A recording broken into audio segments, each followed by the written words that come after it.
Thank you. Thank you very much for that warm introduction and a wonderful audience out here. A very good afternoon to all of you. We straight dive into today's topic, as you all know.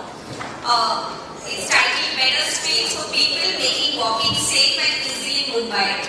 So, as a journalist myself who has reported for over 1,000 Mumbai related stories, I have myself witnessed firsthand how a city is never known just by its skyscrapers or by its infrastructure, but more about how it treats its pedestrians, how it makes walking space safe.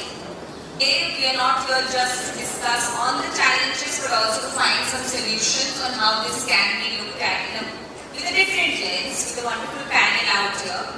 And I'm going to straight dive in by asking one of our civic authorities. We have Mr. Vishwas Mukhe, who's Deputy Municipal Commissioner in the BMC, a marathoner, and this enthusiast himself. So, Mr. Mukhe, I'm going to ask you about the Fit Mumbai initiative that you are an integral part of.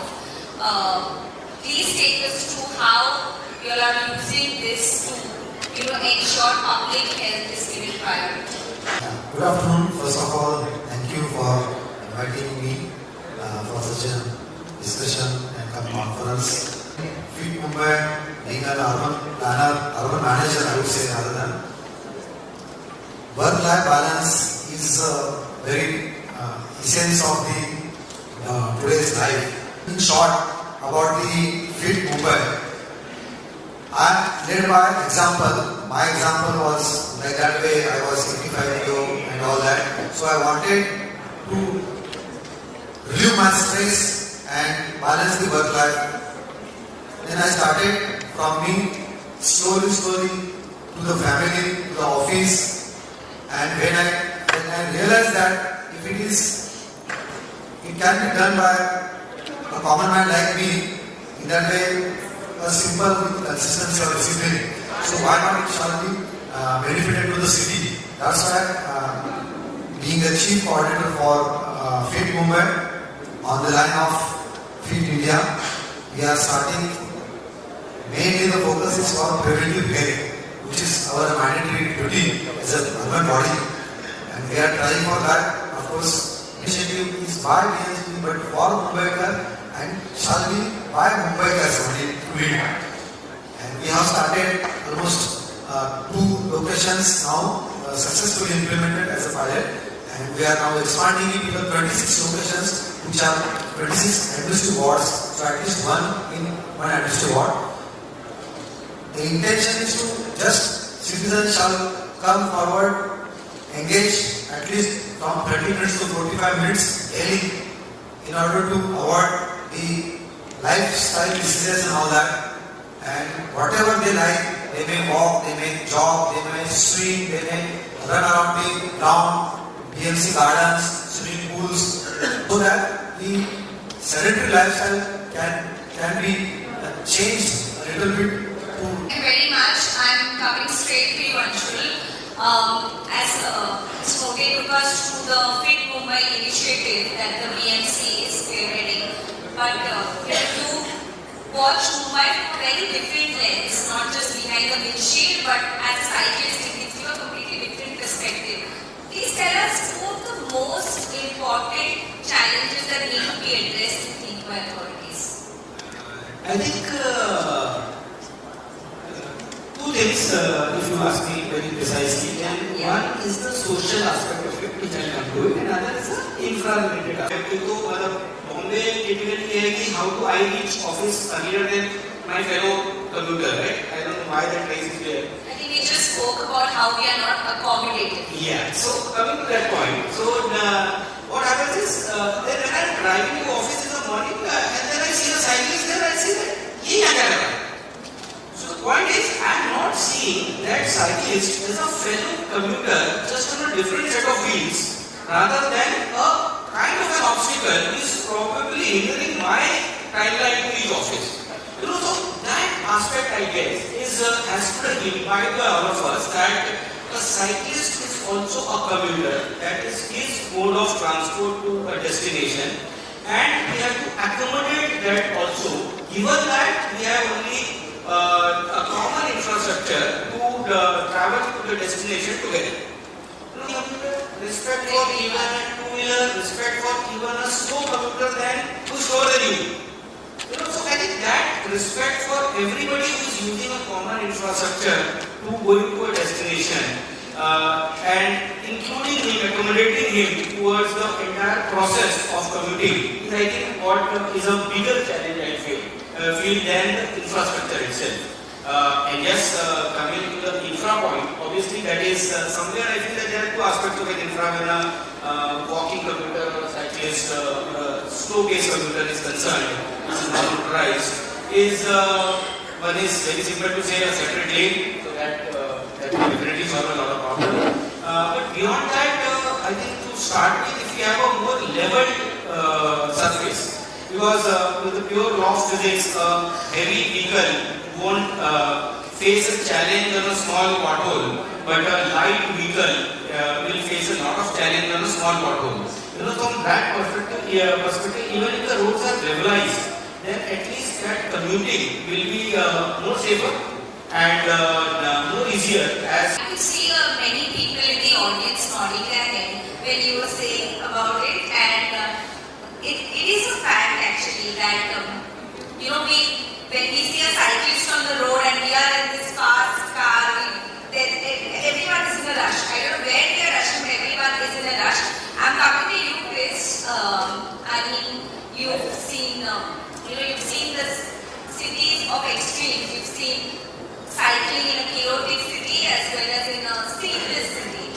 What do you think as far as walking or cycling is concerned? What are the infrastructure mistakes that planners tend to make? Yeah, I think that's a rather easy question to answer because we were just talking about this before the panel. Yeah, but that was just two of us. Yeah, I know. But the example of what happened in BKC with the removal of the cycle tracks there perfectly parallels the story I told this morning about Tilburg and The Hague and the 1970s demonstration projects that were largely failures because they were only individual cycle paths that didn't actually connect any origins and destinations. And so the paradigm shift that happened in the Netherlands after that period was build a network and build it as quickly as possible. You have to connect where people live, work, shop, go to school, ride public transportation, because you're not going to attract mass usage until you connect all of those origins and destinations. Not just the commute, but the mobility of care, the trip to school, and designing for all ages and abilities, and not just the people that are currently riding bicycles in your city. And I think that needs to be the next step. We need to learn the lesson of BKC and hopefully not replicate it, and really start thinking at the network level when it comes to cycling and walking infrastructure to make sure that it reflects those 5 principles that I talked about: cohesion, directness, safety, comfort, attractiveness. If you're checking all of those 5 boxes, then you're well on the way to becoming a better place for both pedestrians and cyclists. So I'm coming to you, Shreya. So when we talk about street design, streetscape, what do you think as far as Mumbai is concerned is that one immediate intervention that we need when it comes to street design? I think all of us know what that needs to be. Right? But I'd like to say something which might make me a little controversial. I think Indians have the whole caste system so deeply embedded in us that transportation is just a reflection of the caste that we have. Okay? So who are the drivers? The drivers are the BMWs and the Babus. People get their own path any which way. The Kshatriyas are the motorcyclists, they are like warriors on the street, they go wherever they want to go, right? The Vaishyas, same thing, but they will be on the cheaper ride because they are fuel conscious, so they want to be very money conscious. And then comes the Shudras, they are the bus users. And finally comes Dalits, who are the pedestrians and cyclists. This is so deeply embedded in our psyche that the Brahmins and the Kshatriyas think they own the road. Everybody else be damned. Right? So somewhere I think we need to change the psyche of belief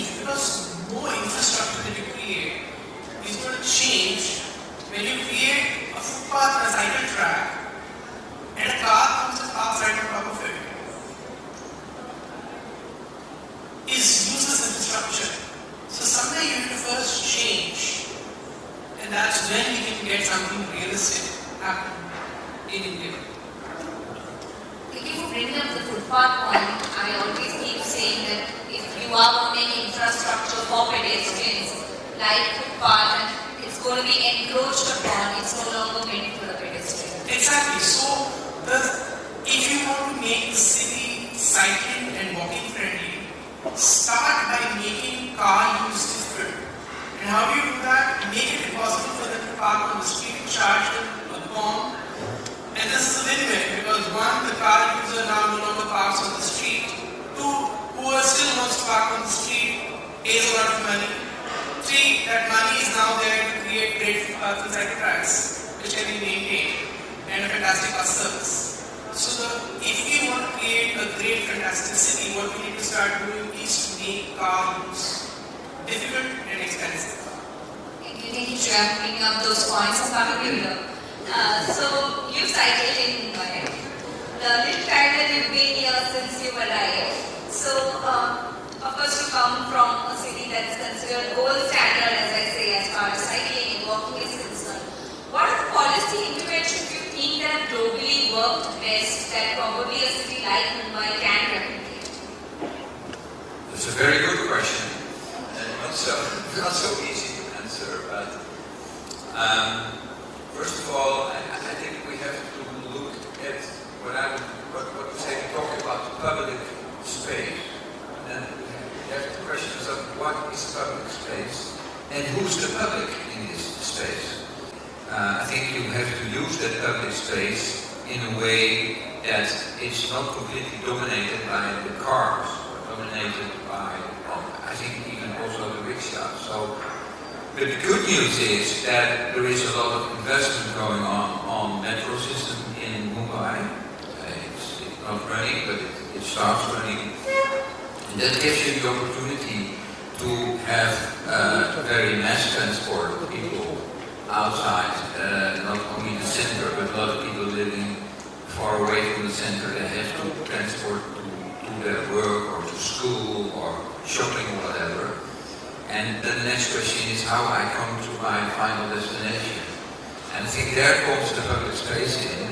And my advice would be to develop a concept that if you connect the public transport with how I can reach my place, my last mile, my first mile, and then cycling and walking comes in. Because you know, big cities where metro systems are also walking cities.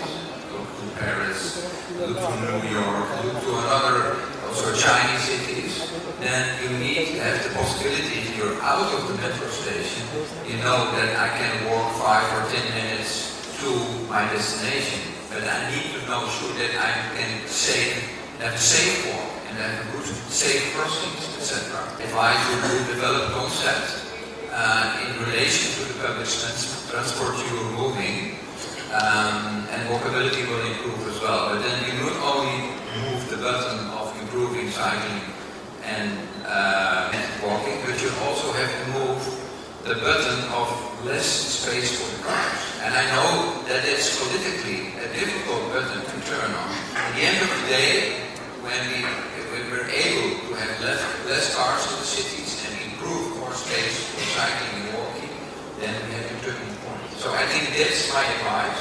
I know it's difficult, but that's... Also coming back to our civic authorities once again. So Mr. Golde, so where do you think are we not able to meet the gaps? There are gaps. We need to identify the uniformity in the footpath design, street furnitures. However, we can identify, we can design it, but the implementation is multifaceted issue. Especially this Protection of Livelihood and Street Vending Act and encroachment. Definitely we have our policy also, pedestrian first policy. We are doing patch works also wherever we get the space. If you see South Mumbai, we are able to do because the roads and footpaths are wide. However, considering the situation in suburbs, we need to understand the topography of the city, and if we work together as citizens with civic authorities and in civic sense, we can try to match somewhere. I wouldn't say that perfectly model like European cities and all that. We cannot implement here.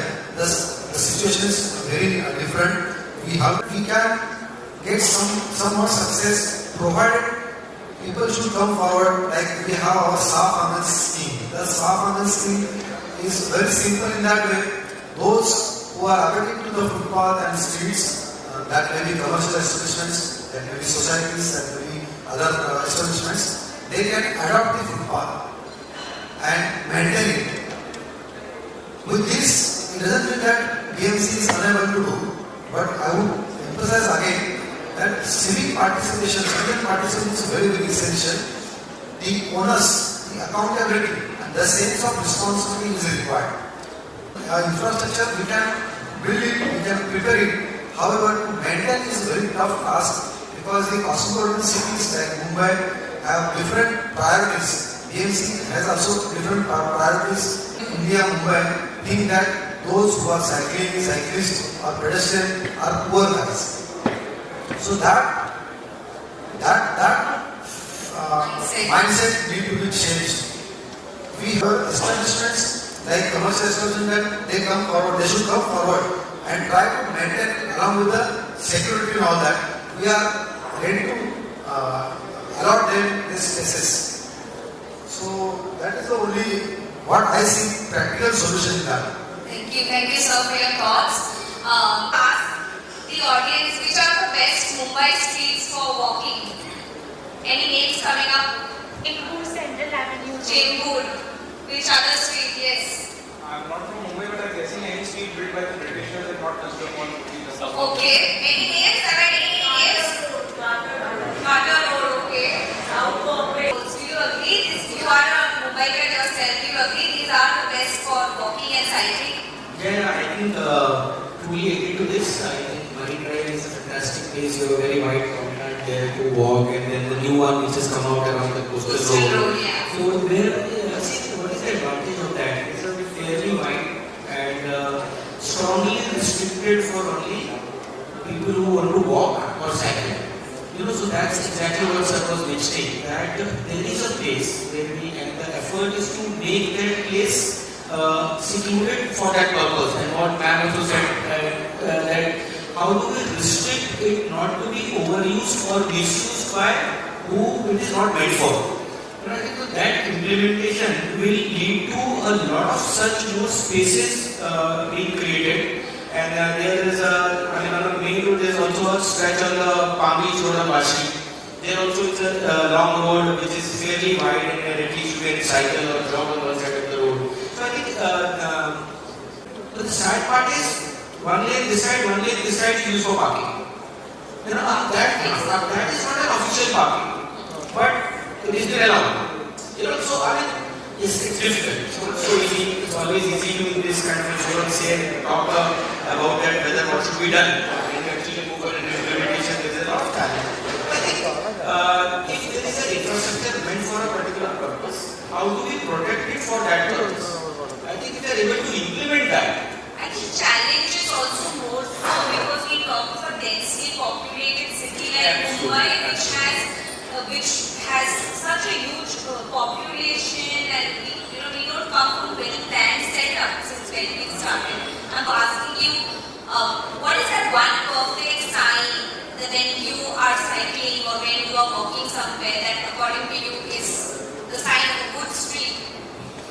I think it really comes down to the people that you see using that street and the diversity of people that are using that street. So you've got young and old and able and disabled and rich and poor and all different types of people who feel welcome to use that public space on their own terms. And that's probably generally a sign that you're doing something right. And I think part of the mistake or the unfortunate thing that we see in cities that are more hostile to pedestrians and cyclists is those people are hidden away, they're isolated, they're trapped in their house, they're almost hiding from the public space that should be welcoming them.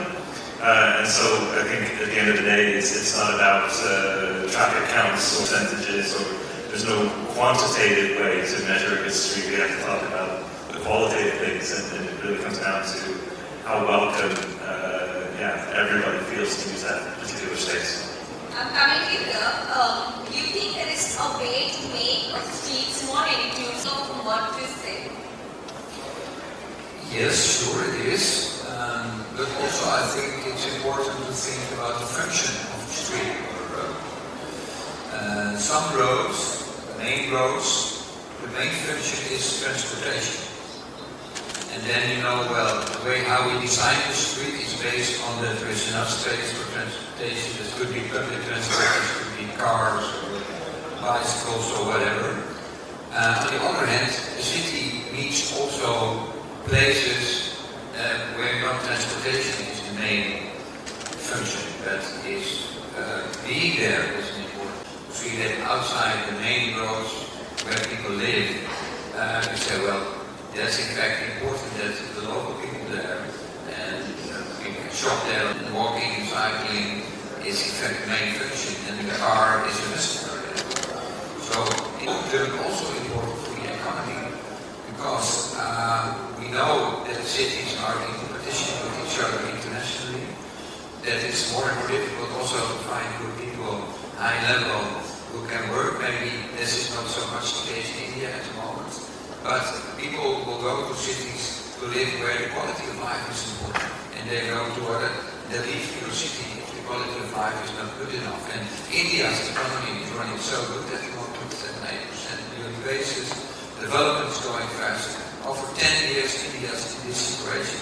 So you should prepare yourself on it, and prepare your cities that you're ready for the next level India's in. And it's important to think about how you concept your city, how you concept your design, and make these cities, I would say, also the public space to another level. Thank you very much. Shreya, back to you. One of the last few questions before we wrap up. What is the one change as far as streets are concerned that authorities can make which will visibly showcase that the streets more inclusive? Okay. We've often heard that streets are narrow, we don't have enough streets, and since the streets are narrow, we don't have the space to create footpath. Have you ever heard anybody say, streets are narrow, you don't have enough space for a car? Anyone? Have you ever heard that statement? Despite the fact that we know that only 10% of people in Mumbai use a car, we've never heard anybody say, oh, streets are narrow, we can't have cars, that's the only footpath. That's a mentality issue, right? Two, let's see how footpaths are created are actually made. When we are a city which can make a fantastic looking coastal road, but is unable to build a footpath. The requirement of the pedestrian is exactly the same thing. An uninterrupted, even height, an uninterrupted, even height path on which you can walk without being afraid of somebody coming from the side and hitting you. Absolutely. Right? It's very simple. The idea of footpath, as simple as what a road is, uneven. Uneven. Right? So it has to be even. It has to be continuous. That's it. And it has to be and it has to be protected. That you're not going to suddenly get hit by somebody else. So look at what marine drive is. Ironic as it is that the best public space that we have is called a drive. But what is marine drive? It's just an extremely wide footpath with the edge being used as a seat. So it is built like a seat, the edge being used as a seat. And people walking around, somehow parking is not allowed to be on top of it. Thank God for that. Right? But somehow it's been done. If it can be done marine drive, the question is why can't it be done all over Mumbai? Why can't we start thinking, oh, it's a narrow road, we don't have enough space for a car? Why don't we think, if we can build a coastal road, why not build a coastal road but use the same approach to build every footpath in the city. Every road having a footpath in the city. Right? The idea is extremely simple. Unless we are willing to stop the top caste, the car caste, and ensure that we will reserve, like again the same terminology that I used, reserve space for pedestrians and cyclists and bus users, we will not have created an equitable city. Thank you, Shreya, and I'm going to thank you. I've been round of applause for what you said. Very, very practical. I'm going to close the session with a few comments, Anshul, from you, and that's one of my favorite topics as well. A huge informal sector in Mumbai uses cycling. How many of you all have seen the local bread vendor, the local laundry man come on a bicycle? I mean, do we realize how much of bicycles are used by this category of people? So, I mean, do you think that there needs to be equal respect when it comes to, at least on major roads, giving adequate space to them? Absolutely right, Vanwa. And just to take ahead from what Shreya just mentioned, so that there is one set of cycle users for whom cycle is an actual mode of transport, not a exercise mode of transport. It's not a sport for them, it's a necessity for them. And at the very entry level of planning at the city level, are we even identifying them as one of the users? As Shreya said that when we are building the road, we are identifying as a car को कैसे smoothly चला के ले जाएंगे एक point से दूसरे point तक. So we have to think of that there is a commuting segment who uses bicycles or footpaths to travel on foot or on bicycles, and at the very time of planning it, are we planning infrastructure for them? So let's say a couple of activities right around. If I see that one person has to cycle for 10 kilometers for this one activity, is there something in between these 10 kilometers what he will face a challenge? And is there a place where he can relieve himself? Is there a place where he can drink water? Is there a place where he can rest for some time and stand by for some time? So that will help him to commute that 10-15 kilometers on cycle in a better fashion. The second thing is the last mile connectivity. So if I have to travel 25 kilometers, not every kilometer can be traveled through cycling. So I will have to use a bit of cycling and a bit of public infrastructure. So is that public infrastructure where approach and riding in the infrastructure is it allowing me to accommodate with my cycling? So that if that happens, then I will probably use it more often. Because if I have to travel 25 kilometers, then 15 kilometers I can travel by public transport with my bicycle, then the next 10 kilometers I will be encouraged to travel with my cycle. So at a very base level, these invisible users, workforce, have to be identified and given their place in the city to actually use it. It's also means of livelihood for them. So this is kind of, it doesn't even come up in the thought process probably, but it has to come in our thought process as I would have beautifully said that, are we deciding that this street is narrow, so only cyclists and pedestrians is allowed? So that thought process has to come. Once that happens, and I think the last mile connectivity is being taken care of, and is that established, I think then there's a lot of ease. And believe me guys, we don't just close your eyes and think over it. There will be at least 5 people serving you every day who use this mode of transport. But we have to take care of that aspect. Thank you very much for beautifully put thoughts. By this we wrap this session. Big round of applause for everyone on the panel.